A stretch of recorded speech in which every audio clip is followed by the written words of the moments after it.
नमस्कार दोस्तों, स्वागत है आपका हमारे यूट्यूब चैनल अपकमिंग टीचर में। आज हम EMRS 2025 के मेंस के टायर 2 के लिए हॉस्टल वार्डन का क्लास 5 करेंगे। इसका क्लास 1, 2, 3, 4 का प्लेलिस्ट इसी चैनल पे मौजूद है, आप जाके देख सकते हैं। आज के क्लास में हम पढ़ेंगे चाइल्ड लेबर एक्ट 1986। वीडियो अच्छा लगे तो हमारे चैनल को लाइक करिएगा, सपोर्ट करें और सब्सक्राइब करें।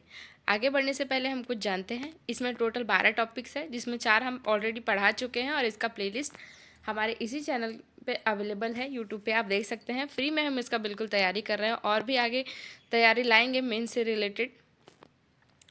और ये सारे इसके टॉपिक्स हैं। आज हम क्लास 5 करेंगे। हर वीडियो में मैं बता रही हूँ कि आंसर राइटिंग कैसे करना है। पहले इंट्रोडक्शन लिखना है, फिर पैराग्राफ वाइज लिखना है और लास्ट में कंक्लूजन लिखना है। तो चलिए वीडियो को शुरू करते हैं। हमारा आज का जो टॉपिक है वो है चाइल्ड लेबर एक्ट 1986, बाल श्रम निषेध एवं विनियम अधिनियम 1986। यानी इसके हेडिंग से ही पता चल रहा है कि बाल श्रम यानी बच्चों से जो श्रम काम करवाया जाता है उसके खिलाफ ये कानून बना था 1986 में। बाल श्रम भारत की एक गंभीर सामाजिक आर्थिक समस्या है जो बच्चों को शारीरिक, मानसिक और शैक्षणिक विकास में बाधा डालती है। कम उम्र में काम करने के कारण बच्चे शिक्षा से वंचित रह रहे हैं और उनका बचपन छीन जाता है। इसी समस्या से निपटने के लिए भारत सरकार ने बाल श्रम निषेध एवं विनियम अधिनियम 1986 लागू किया गया।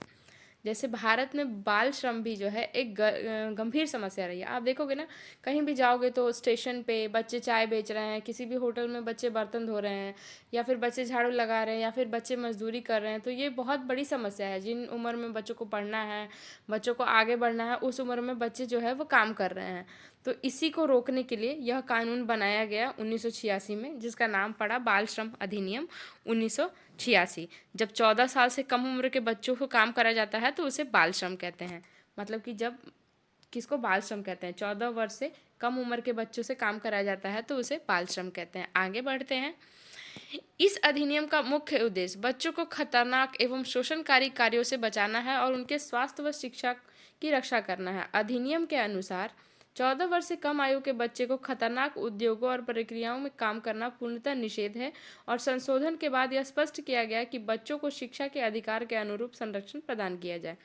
देखिए, खतरनाक क्यों है? क्योंकि 14 से कम उम्र वाले बच्चों के लिए खतरनाक है काम करवाना, क्योंकि उनको क्या किया जाता है, फैक्ट्रियों में भेज दिया जाता है काम करने के लिए, और फैक्ट्रियों में अजीब अजीब तरह की केमिकल निकलती है, कभी लीकेज हो जाता है, आग लग जाता है जिससे बच्चे की मौत हो जाती है।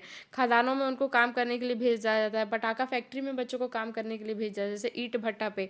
तो ये सब बच्चों के लिए बहुत खतरनाक है। होटल ढाबा में भी भारी काम बच्चों से कराया जा सकता है। तो इन सब प्रक्रियाओं को रोकने के लिए इस कानून को बनाया गया, जिसको बाल श्रम का नाम दिया गया। और शिक्षा का अधिकार भी इसमें लागू किया गया। तभी तो 6 से 14 वर्ष के बच्चों को, पिछले हमने चैप्टर में पढ़ा था कि बच्चों को शिक्षा मुफ्त है। आगे देखिए, अधिनियम में बाल श्रम को परिभाषित करते हुए यह बताया गया कि ऐसा कोई भी कार्य जो बच्चों की शिक्षा एवं स्वास्थ्य तथा नैतिक विकास में बाधा उत्पन्न करती है तो उसे बाल श्रम की श्रेणी में आता है, या फिर उसे बाल श्रम की श्रेणी में रखते हैं। इसके अंतर्गत कारखाने, खदानें, निर्माण कार्य, आतिशबाजी उद्योग जैसे कई खतरनाक क्षेत्र शामिल हैं। ऐसे कार्यों में बच्चों को नियोजित करना दंडनीय अपराध है। जैसा कि मैंने भी बताया कि बच्चों को फैक्ट्री में भेज देते हैं, खदान में भेज देते हैं, पटाखा में फैक्ट्री में भेज देते हैं, ईंट भट्टा में भेज देते हैं, होटल ढाबों में जाके भारी काम कराते हैं। तो ये सब क्या है, एक दंडनीय अपराध है। बच्चों से ये सब काम कराना सुरक्षित नहीं है, जबकि उनका उम्र है अभी पढ़ने का, खेलने का, शिक्षा प्राप्त करने का और शारीरिक विकास का। बच्चों को काम कराने से उनके शारीरिक विकास पे भी असर पड़ता है, बच्चों का ग्रोथ अच्छी तरह से नहीं होता है और बाल श्रम के कारण उनका विकास रुक जाता है और वो किसी भी हादसे के शिकार हो जाते हैं। किसी का पटाखे फैक्ट्री में काम करने से पैर चला जाता है, किसी का खदान में काम करने से हाथ चला जाता है। तो ये काफ़ी नुकसानदायक था और इसी के लिए इस कानून को बनाया गया। आगे बढ़ते हैं। इस कानून के अंतर्गत अपराधियों के लिए कारावास जो व जुर्माने की प्रावधान किया गया है। साथ ही सरकार को निरीक्षण और प्रवर्तन की शक्ति दी गई है ताकि बाल श्रम पर प्रभावी नियंत्रण किया जा सके। अधिनियम का उद्देश्य केवल दंड देना नहीं, बल्कि बच्चों को शिक्षा और पुनर्वास की ओर ले जाना है। तो इसका क्या है, इसका मतलब अगर कोई भी व्यक्ति किसी बच्चा से बाल श्रम करवाता है तो उस पर जुर्माना लगाया जा सकता है और उसको जेल हो सकती है। और सिर्फ यही नहीं, भारत सरकार की जिम्मेदारी, जो अधिकारी हैं जो सरकार का निरीक्षण कर रहे हैं, उनका जिम्मेदारी सिर्फ इतना ही नहीं कि बच्चों को बाल श्रम से मुक्त करा दिया जाए। नहीं, उनको बाल श्रम से मुक्त करा के उनको क्या किया जाए, पढ़ाई की ओर ले जाया जाए, उनका पुनर्वास, उनको फिर से बसाया जाए, शिक्षा की ओर ले जाया जाए। ये सारे कार्य किए जाएं। हॉस्टल वार्डन के संदर्भ में यह अधिनियम अत्यंत महत्वपूर्ण है। जब हम बात करें हॉस्टल वार्डन की, तो उसके संदर्भ में यह अधिनियम क्या है, बहुत महत्वपूर्ण है, क्योंकि हॉस्टल में रहने वाले कई बच्चे आर्थिक रूप से कमजोर परिवारों से आते हैं। हॉस्टल में जो भी रहते हैं ईएमआरएस के अंतर्गत, वो बच्चे आर्थिक रूप से कमजोर वर्ग के होते हैं, जहाँ बाल श्रम की संभावना अधिक होती है, जहाँ बच्चों से मेहनत मजदूरी, कोई चाय बना के बेच रहा है, फिर स्कूल में आ रहा है या फिर कुछ भी उस तरह से। तो वार्डन का कर्तव्य है कि वह ये सुनिश्चित करे कि कोई भी बच्चा पढ़ाई छोड़कर श्रम में संलग्न ना हो। तो वार्डन की ये जिम्मेदारी है कि कोई भी बच्चा पढ़ाई छोड़ के स्कूल से नाम कटवा के किसी भी कार्य में ना लगे, किसी भी फैक्ट्री में ना जाए कमाने, कोई भी ऐसा काम ना करे। यदि किसी बच्चे को जबरन काम कराया जा रहा है या उसे उसके परिवार में ऐसा दबाव हो, तो इसकी सूचना संबंधित अधिकारियों को देनी चाहिए। देखिए, तो इसमें क्या लिख रहा है कि यदि किसी बच्चे के साथ ऐसा होता है या फिर जबरन कोई करा रहा है, तो उसकी सूचना किसको देनी चाहिए, संबंधित अधिकारियों को, वार्डन को दे देनी चाहिए कि हाँ, इस बच्चे से ऐसा कराया जा रहा है, ताकि उसके खिलाफ कोई एक्शन लिया जा सके। बाल श्रम न केवल कानून का उल्लंघन है, बल्कि यह बच्चों के मौलिक अधिकारों का हनन है। शिक्षा, स्वास्थ्य और सम्मानजनक जीवन का अधिकार हर बच्चे का अधिकार है। हॉस्टल वार्डन को बच्चों को सुरक्षित वातावरण प्रदान कर बाल श्रम के विरुद्ध एक मजबूत दीवार बना सकते हैं। देखिए, बाल श्रम न केवल कानून का उल्लंघन है, बल्कि देखिए, ये है ना कि हम दंडनीय अपराध कर रहे हैं बच्चों से काम करा के, लेकिन ये बच्चों के मौलिक अधिकार का हनन भी है। बच्चों का अधिकार क्या है, बच्चों छोटी उम्र में बच्चों का अधिकार है खेलना, कूदना, पढ़ाई करना, उनका शारीरिक विकास होना।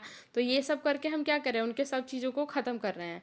शिक्षा, स्वास्थ्य और सम्मानजनक जीवन का अधिकार हर बच्चे का अधिकार है, चाहे बच्चा गरीब घर का हो, चाहे अमीर घर का हो, हर बच्चे का अधिकार है। और हम क्या करते हैं कि बच्चों को खतरनाक काम करवाते हैं, पूरी तरह से फैक्ट्री में ले जाते हैं खाना। तो ये सब क्या है, दंडनीय अपराध है और बच्चों का शोषण है। इसको करना बिल्कुल गैर कानूनी माना गया है, और जो भी व्यक्ति ऐसा करते पाया जाता है, तो उसको क्या है, जुर्माना लग सकता है, सजा हो सकती है। और हॉस्टल वार्डन के रूप में तो ये अत्यंत महत्वपूर्ण है कि वो इसकी सूचना अपने अधिकारी को दे, और किसी भी बच्चों के साथ बाल श्रम हो रहा है तो उसको रोके।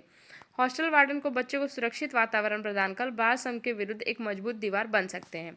और हॉस्टल वार्डन के साथ तो बच्चे पूरी टाइम रहते हैं, तो इसके लिए वो एक मजबूत दीवार के रूप में बच्चों के आगे खड़ी हो सकती है। इसको रोक सकते हैं, अपने अधिकारियों को सूचना दे सकते हैं, पेरेंट्स को समझा सकते हैं, उस व्यक्ति को समझा सकते हैं कि बच्चों के शारीरिक, मानसिक और शिक्षा के लिए बाल श्रम को रोकना ज़रूरी है। तो इसका निष्कर्ष क्या है, देखिए, बाल श्रम निषेध विनियम अधिनियम 1986 में बच्चों की सुरक्षा और विकास की दिशा को एक महत्वपूर्ण कदम है।